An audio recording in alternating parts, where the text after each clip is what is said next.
How's it going, everyone? Welcome back to the channel. So today I'm going to, you guys just saw the video we should have of me making this flag. This was my first custom flag. A lot of firsts. My first 3D style flag, my first flag incorporating CNC stuff, my first flag that had a border on it. It's first in a lot of different ways. I normally just made the regular old American flags like you saw in my American flag video before. But anyway, this is also the first time that I made it for somebody that doesn't live in my area. I can't deliver it and I'm going to have to ship it to them. So that's what we're going to talk about today. So stick around.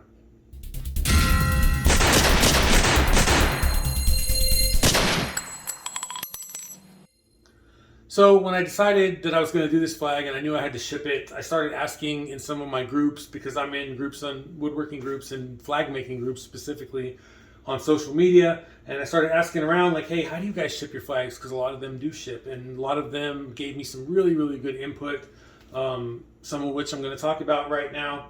But at the end of the day, this is what I originally was going to go with this. This is a U-Haul box that U-Haul sells for mirrors and pictures. Now, this would be the perfect size, I think. It really just depends on your flags and how big you make them. But as you can see, it is 37 by 4 by 27. Most of the regular flags are 19.5 by 37.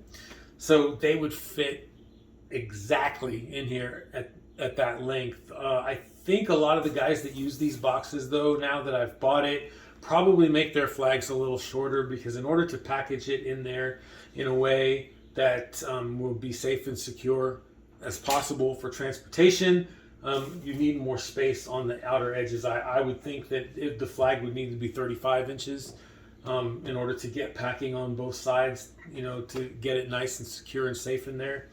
Like I said, I could physically fit this in here, but I'm really stressed out about shipping it because it's the first time I'm ever shipping a flag, and it's, the nicest one that I've ever made, and it's also got this feature where, this thing is elevated, and I don't want that to get crushed in transit. So I'm really, really stressed out about how I'm going to ship this and get it there in one piece.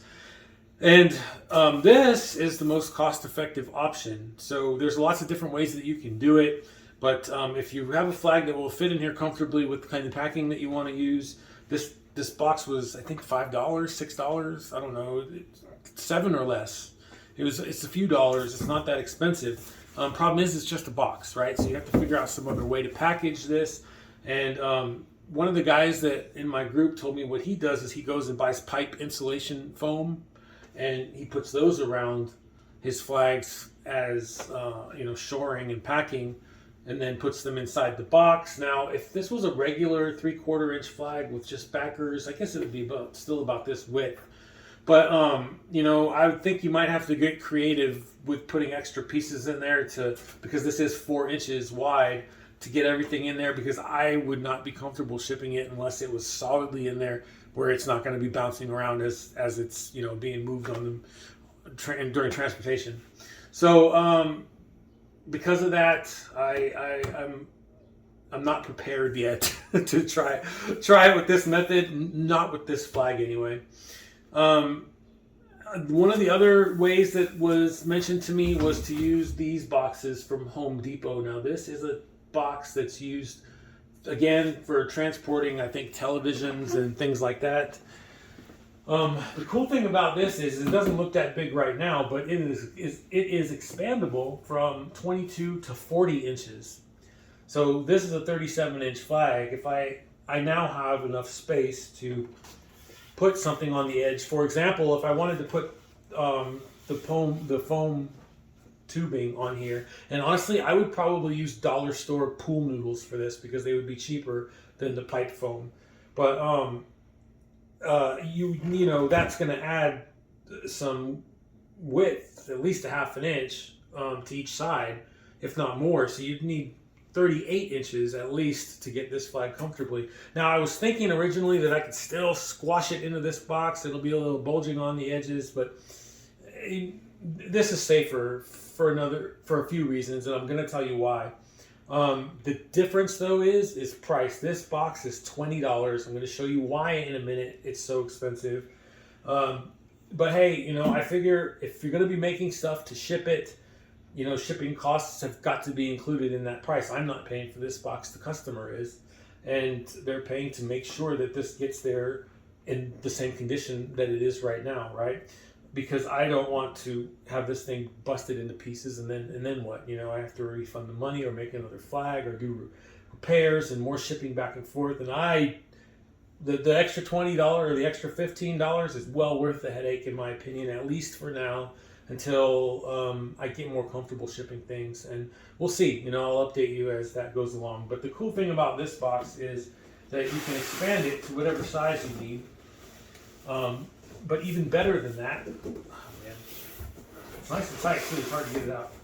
So even better than that, inside, it comes with these four of these corner foam pieces, which are like literally the exact right size for a flag like this. I mean, they're almost perfectly made for that, and they're perfectly made to fit inside the box. So I've got that. Now, any additional space that I need to fill, I'm going to use pool noodles. Same thing I was going to do with this. That's my plan right now. And then I'll get it all taped up. Now, the other thing that I'm going to do is this is finished, as you saw in the video, with lacquer. And I've had problems with lacquer in the past, especially when it gets heated up. And I live in a very hot climate in the summer. It can get a little tacky again. And I have had the situation where at one point I was buying some of those like perforated foam drawer liner things, and I was putting them in between crosses, and I would sit them there and I would store them in various places, especially if they were outside. And that's what happened. They were in the garage, and it gets, it's 110 degrees outside maybe, but in the garage is insulated, but it still can get to like 90 at least in there, if not more. And I went to go get them one time to go to an event to sell them, and that foam had fused with the lacquer. And when I ripped it apart, it was an unholy mess. I was able to fix them, but it was not good. I don't expect that to happen in this case, but the way that I'm going to combat that is I went and bought some wax paper. I am going to wrap this thing in wax paper first so it won't stick to anything. Then put these corners on and put it in the box and use whatever packing is necessary to get it in there nice and tight. Wrap it all up, and then I'm going to ship it. And hopefully that will work. That will be good. That's my plan. Now, the other half of this is how are we going to ship it? Obviously, there's shipping companies like DHL, UPS, USPS, all that stuff. Again, the guys from my group weighed in on this, and it seems the vast majority of people that ship stuff like this use a service called Pirate Ship. So I signed up with Pirate Ship, and I got on there and I put in some test addresses and weights and box sizes and things to see. And they use USPS and UPS and services like that. If they're using the same service and they're kind of like a middleman, I don't know how it works. It's more convenient, whatever. They must get discounts. But for example, I put in a box of this size actually, and I estimated 30 pounds, which I'm pretty sure this is not anywhere near 30 pounds, but it's probably more like 20 or 15 to 20. But anyway, I put that in there, and it came out to like $20. So I think that's a fair shipping price to have the $20-ish for the shipping plus the 20. It's probably north of $25 for all the packing stuff. But about $50 to ship this thing, and that's kind of what I quoted her as a guess, the customer, when I told her it's probably going to be $50 or so, and I was completely guessing, but it sounds about right, and she's okay with it, and that's what we're going to do. And again, I feel like that's the safest, the best way to do it for something this big and in a sense fragile.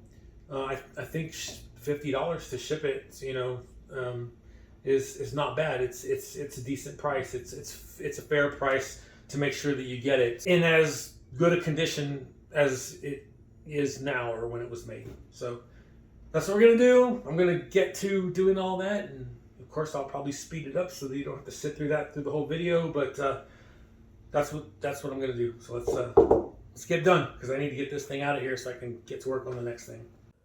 So, like I said, the first thing I did was wrap the flag up in some wax paper that I got from the 99-cent store, and I basically just wrapped it up like a Christmas present. Once that was done, I put on the foam corner supports that were included with the box.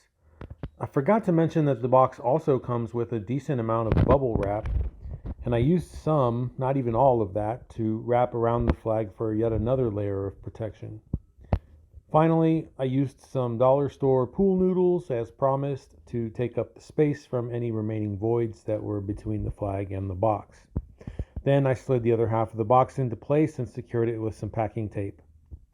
The way that box was made, there are these long openings that look something like they're probably meant to be handholds or something. But I was concerned that something might cause damage to the flag through one of these openings, so I decided to reinforce that side with some pieces that I just cut off of another box that I had laying around. Once I was satisfied with that, I used my bathroom scale to determine the weight of the box.